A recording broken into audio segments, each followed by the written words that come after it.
Back in the 70s, we put this property here into an easement so it would never have the opportunity to be farmed, that it would be conserved in perpetuity. And so we now manage the 650 acres of wetlands here on the farm.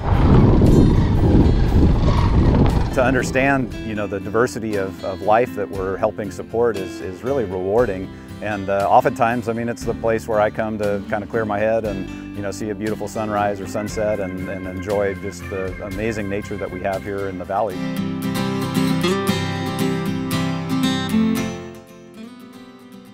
When you have so much environmental presence around you, it's something we just take a strong sense of responsibility in terms of how we care for it, and it's not we just look at the farming side of the operation. We're looking at the conservation side all the time as well.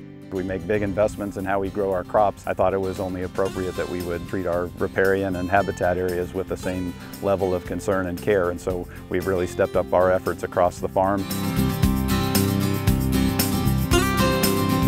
I definitely have a sense of responsibility, and I think even going back to my third great-grandfather, he essentially was working in the landscape and raising cattle here, but he saw some of the last herd of Tule elk that were in peril, essentially just because some of their habitat was getting squeezed out, and he had his vaqueros round them up and put them in a safe place, and that same initial breeding stock has populated a lot of California from his efforts of essentially preserving them. Stories like that resonate with me, and just carrying forward a responsibility of, we don't produce cattle anymore, but healthy food and fiber, for people, and also making sure that we're doing it and taking the environment into account at the same time. This is some coyote bush we planted this year. For a long time, we've made investments in what is being called sustainability, but it's essentially, doing the right thing. Certainly rewarding to see when you make investments and that they're paying off and that you're making improvements all the time.